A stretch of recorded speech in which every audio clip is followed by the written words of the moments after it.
औज़ुबिल्लाहिमिनश्शैतानिर्रजीम बिस्मिल्लाहिर्रहमानिर्रहीम। अस्सलामुअलैकुम स्टूडेंट, उम्मीद करती हूँ आप खैरियत से होंगे, ईमान की बेहतरीन हालत में होंगे।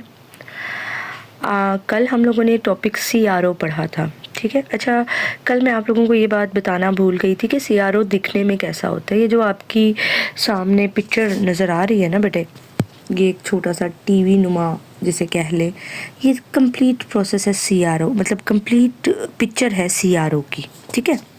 ये सारा इस तरह काफ़ी सारे और इंस्ट्रूमेंट होते हैं, उसके अंदर इनपुट देते हैं, आउटपुट लेते हैं, उनसे वेव फ्रंट नज़र आता है। इस तरह की छोटी सी स्क्रीन के ऊपर हमारे पास कि वेव फ्रंट बन रहा होता है साइनोसाइडल वेव का, जैसे यानी कि इस तरीके से हमारे पास वेव्स नज़र आती हैं करंट की, वोल्टेज की, जिस चीज़ की हमने देखनी होती है टाइम टू के अकॉर्डिंग, टाइम और वोल्टेज के दरमियान ग्राफ बना लें, टाइम और करंट के दरमियान ग्राफ बना लें, तो वो वेरी होता हुआ दिखा रहा होता है कि कहाँ करंट ज़्यादा हो रहा है, कहाँ करंट कम हो रहा है, इसके अंदर हम पढ़ते हैं। अच्छा जी, CRO को कल हमने डिस्कस किया था कि जी ये एक किस्म की डिवाइस है जिसके अंदर इलेक्ट्रॉन गन लगी होती है, इलेक्ट्रॉन्स और 2 डिफ्लेक्टिंग प्लेट्स होती है, उसमें से जब इलेक्ट्रॉन बीम की शक्ल में निकलते हैं तो स्क्रीन के ऊपर स्पॉट्स बनाते हैं।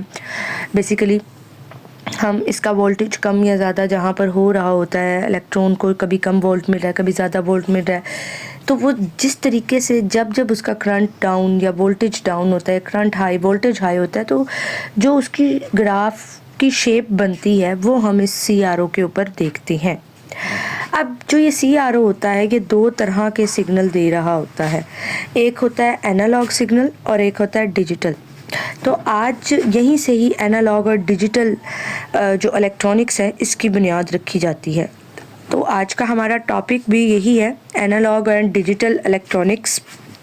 अब सबसे पहली चीज़ हम इसको देखते हैं कि बेसिकली एनालॉग और डिजिटल इलेक्ट्रॉनिक्स होती क्या है। तो वो वैल्यू या वो क्वांटिटीज़ जिनकी वैल्यू वेरी करती है कंटिन्यूसली, ठीक है, एनालॉग क्वांटिटी कहलाती है। अब कंटिन्यूसली वेरी से क्या मुराद है बेटे, देखिए टेम्परेचर है, सुबह में कुछ और शाम में कुछ और, यानी कि हर मिनट के साथ, हर गुजरते पल के साथ टेम्परेचर चेंज हो रहा होता है। कंटिन्यूसली जो चेंज आ रहा है उसके अंदर, और उसका एक ग्राफ कुछ इस तरीके से बनेगा हमारे पास, इस तरीके से, ठीक है। टेम्परेचर दिन में कम था, बढ़ता गया और रात को फिर आहिस्ता आहिस्ता डाउन होता चला गया। तो ये हमारे पास एनालॉग ग्राफ बना है। डिजिटल ग्राफ कैसे बनेगा या डिजिटल क्वांटिटी को हम कैसे बता सकते हैं बेटा, देखें ये यहाँ पर जो दूसरा ग्राफ बना हुआ है ये हमारे पास डिजिटल का है, ये वाला ग्राफ। अब डिजिटल ग्राफ में आप डिस्क्रीट स्टेप में वैल्यू को डिस्क्राइब कर सकते हैं, यानी कि डिस्क्रीट स्टेप से मुराद ये है हम हर मिनट हर सेकंड का टेम्परेचर ना बताएं, हम घंटे का टेम्परेचर बता दें। यानी कि सुबह 9 बजे ये टेम्परेचर था, 10 बजे ये टेम्परेचर, 12 बजे टेम्परेचर, 11 बजे, बीच में जो छोटी आ रही हैं टाइम या छोटा जो चेंज आ रहा है घंटे के दरमियान, यानी कि 10:05 का, 10 मिनट का, 20 मिनट का, उस चेंज को हटाकर, उस सब को हटाकर हम एक वैल्यू सेट कर लें 1 आवर की। तो हमारे पास ये वाला जो एक बॉक्स बना, ये हमारे पास 1 घंटे के टेम्परेचर को बता रहा होगा। इसी तरह ये टेम्परेचर वेरी करेगा। अब जो डिजिटल क्वांटिटीज़ होती हैं उस या तो वो हमारे पास मैक्सिमम होती हैं या वो बिल्कुल ही ज़ीरो होती हैं, ठीक है। अब जो मैं बेसिकली आपको जो आम ज़बान में समझाना चाहें तो ये बेसिकली होती क्या है, ये जो डिजिटल क्वांटिटीज़ होती हैं हमारे पास सिर्फ प्रिसाइज, बिल्कुल एक्यूरेट, उनके अंदर पॉइंट्स में हम नहीं जा सकते, यानी कि आप 5:10 का टेम्परेचर नहीं, सिर्फ पूरे 5 बजे का टेम्परेचर, और देन फिर हम 6 बजे का टेम्परेचर बताएंगे, ठीक है।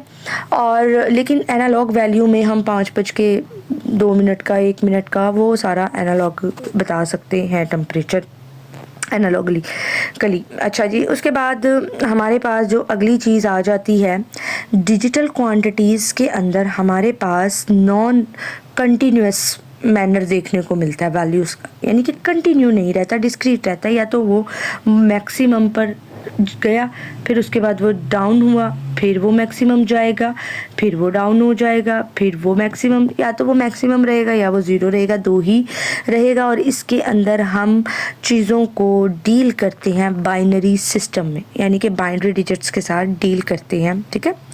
ये इलेक्ट्रॉनिक्स की वो ब्रांच है जिसके अंदर हम डिजिटल क्वांटिटीज़ को डील करते हैं, 0 1 की फॉर्म में या बाइनरी की फॉर्म में। और ज़ीरो से मुराद यहाँ पर आप कह लें कि ऑफ सर्किट ऑफ है बिल्कुल, और 1 से मुराद यहाँ पर कह लें कि सर्किट हमारा ऑन है। एक चीज़। अच्छा बेटा जी, अब आप कहेंगे कि ये डिजिटल और एनालॉग क्वांटिटी में हम कैसे फ़र्क कर सकते हैं, या आम लाइफ में किस तरीके से। देखें, जो एनालॉग क्वांटिटी होती हैं ये रेडियो, टेलीविज़न एंड आप कह लें एम्पलीफायर, ये सारी एनालॉग क्वांटिटीज़ कह लें या डिवाइसेस कह लें। डिजिटल में आपके पास कंप्यूटर आ जाता है। अब फॉर एग्ज़ाम्पल क्या होता है कि आपको एक सिग्नल मिला, वॉइस सिग्नल, फॉर एग्ज़ाम्पल मैं बोल रही हूँ, आपके माइक को एक सिग्नल मिलेगा। आपको डायग्राम दिखाई गई है यहाँ पर बेटे, एनालॉग सिग्नल्स दिखाए गए हैं। अब जो हम बोल रहे हैं, एम्पलीफायर हो गया, आवाज़ को एम्पलीफाई करता है, यानी कि अगर आपने हल्का सा बोला है और आपने माइक के एंड पर एक एम्पलीफायर लगा दिया है तो आपकी आवाज़ तेज़ होकर सुनाई देगी। इसको हम एम्पलीफायर का नाम देते हैं, और ये एनालॉग सिग्नल की फ्रीक्वेंसी को इन्हांस कर देता है। अब यहाँ पर हमारे पास दो तरह की आपको वेव नज़र आ रही हैं, ठीक है। एक डिजिटल, ये हमारे पास एनालॉग सिग्नल को रिप्रेजेंट कर रही है, ये हमारे पास डिजिटल सिग्नल को रिप्रेजेंट कर रही है। अब देख, तो डिजिटल सिग्नल हमारे पास ये शो हो रहा है। अब अगर गौर करें तो एनालॉग सिग्नल में हमारे पास एकदम से पीक ऊपर जाती हुई और नीचे आती हुई दिखाई दे रही है, यानी कि हमें ये पीक्स मिलती हैं। यहाँ पर पीक से मुराद ये मैक्सिमम वैल्यूज़ पॉइंट का एग्जैक्ट पता बता देते हैं, लेकिन यहाँ पर ऐसा कुछ नहीं हो रहा है। यहाँ पर हमारे पास ये 1 दे रहा है या वो डायरेक्टली 0 हो रहा है, वो उतार चढ़ाव नहीं दे रहा, यानी कि वो मैक्सिमम से मिनिमम होने के दरमियान के वक्फों को एक्सप्लेन नहीं कर रहा। यहाँ पर या तो वो 1 है या वो बिल्कुल 0 है। आप देख सकते हैं यहाँ पर जिस जगह पर इसका वोल्टेज -5 यानी कि नेगेटिव साइड पर ये मैक्सिमम है, नो डाउट, लेकिन डिजिटल सिग्नल में इसको हम 0 कंसीडर करेंगे। हम सिर्फ डिजिटल सिग्नल में जो पॉजिटिव साइड पर मैक्सिमम है उसी को ही कंसीडर करेंगे। और ये स्क्वायर बॉक्सेस हमारे पास जो अपर साइड पर है, ये वाले, ये 1 को शो कर रहा है, ये, और ये जो है हमारे पास 0 को शो कर रहा है, यानी कि बाइनरी में शो कर रहा है। और इस तरीके से हम डिजिटल वोल्टेज सिग्नल को मेजर कर सकते हैं CRO की मदद से। CRO के ऊपर ये नज़र आते हैं। यहाँ पर ये पॉजिटिव 5 वोल्ट और नेगेटिव 5 वोल्ट के दरमियान दिखाया गया। ये एक कंटिन्यूस सिग्नल है और ये एक डिस्क्रीट सिग्नल है। डिस्क्रीट जो वक्फों के बाद आपको बता रहा है कि हमने इतने वक्फे पर ये आउटपुट मिली, इतने वक्फे पर ये आउटपुट मिली। अच्छा, अब यहाँ पर दो चीज़ें और आती हैं, एक होता है ADC और एक होता है DAC। ADC हमारे पास कन्वर्टर है एक किस्म का, जो कि सिग्नल को कन्वर्ट करने के काम आता है, एनालॉग सिग्नल को डिजिटल सिग्नल में कन्वर्ट करने के काम आता है, ठीक है। तो सवाल ये पैदा होता है कि हमें इन कन्वर्टर्स की ज़रूरत क्यों पड़ती है। अच्छा बेटा, हमारी आम डेली लाइफ में हमारी जो बहुत सारी क्वांटिटीज़ होती हैं एनालॉग होती हैं। मैं बोल रही हूँ, मेरी आवाज़ भी एक एनालॉग क्वांटिटी है। अब जिस तरह मोबाइल फ़ोन के ज़रिए इधर से उधर सिग्नल पहुँचाने हैं, अब ये एनालॉग क्वांटिटी में सिग्नल नहीं जा सकते, हमें इसे डिजिटली कन्वर्ट करना पड़ता है। तो इसके लिए हमें इन सिग्नल्स को कन्वर्ट करने के लिए इन कन्वर्टर्स की ज़रूरत पड़ती है, जिसको हम ADC यानी कि एनालॉग डिजिटल कन्वर्टर, और एक होता है DAC जिसको डिजिटल टू एनालॉग कन्वर्टर का नाम देते हैं।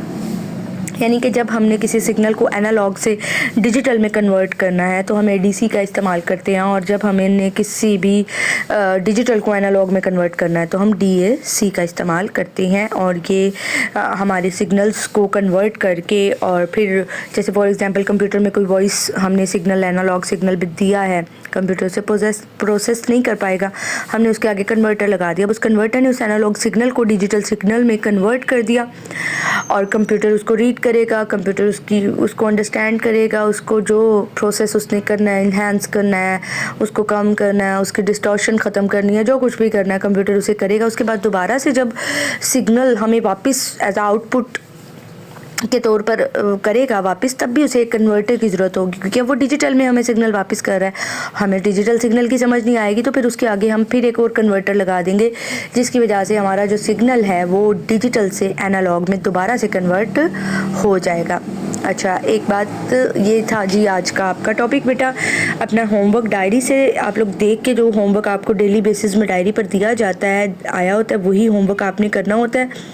दूसरी बात बेटा, बहुत सारे स्टूडेंट्स ऐसे हैं जो होमवर्क सबमिट नहीं करवा रहे, ख़ास तौर पे बॉयज़ की तरफ से होमवर्क बिल्कुल भी नहीं आ रहा। गर्ल्स की तरफ से 2-3 गर्ल्स ने होमवर्क सबमिट करवाया है बेटा। जिन बच्चों ने होमवर्क सबमिट करवाया उनको बहुत सारी शाबाश, लेकिन जो बच्चे होमवर्क नहीं सबमिट करवा पा रहे हैं, एक तो ये कि रीज़न बताएं, ठीक है, और दूसरा ये कि हर हाल में पॉसिबल बनाएं इस चीज़ को कि आप लोग होमवर्क करें, ठीक है। और नेक्स्ट आपकी 18 से सीरीज़ टेस्ट भी स्टार्ट हो रहे हैं, तो उसके लिए भी आप अपनी तैयारियां स्टार्ट करें। तो अपना बहुत सारा ख्याल रखें, टीचर्स की हिदायत पर और पेरेंट्स की हिदायत पर अमल करते रहें, खुश रहें, आबाद रहें, फ़ी अमान अल्लाह।